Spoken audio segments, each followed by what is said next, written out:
አማራ ክልል ውስጥ 61% የሚሆነው ተማሪ ትምህርት እንዳይገባ አስገድደውታል። ወደ 4.2 ሚሊዮን የሚሆን ተማሪ ከትምህርት ገበታ ውጭ እንዲሆን ተደርጓል። ከ6.87 ሚሊዮን ከሚጠጋ ተማሪ ውስጥ ማለት ነው። ይሄ ህብረተሰቡ ሳይወድ አስገድደው ትምህርት ተቋማትን እንዳንድ የስልጠና ማዕከላት በመቁጠር ትምህርት ተቋማትን እንዳንድ የጦረኛ ኃይል መመልመያ በማድረግ ይሄ ያልነበረ ልምምድ ህፃናት ዛሬ ምንድን ነው የሚለው?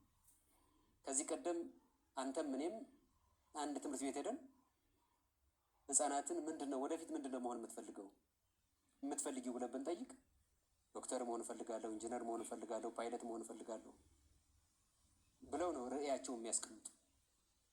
ነገር ግን አሁን ትምህርት በየአካባቢ በየመንደሩ ትምህርት ሲቋረጥ የህፃናት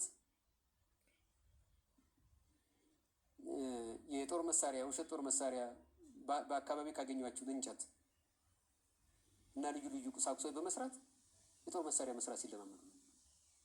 ይሄ የጦረኝነት የግጭት ልምምድ ማህበረሰቡን ሲቪል የሆነ ማህበረሰብ እንዳንገነባ ወደፊት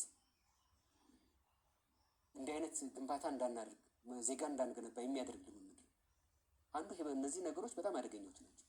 ሲጠቃለል ይሄ ግጭት ሰብአዊ ጉዳት አስከትሏል።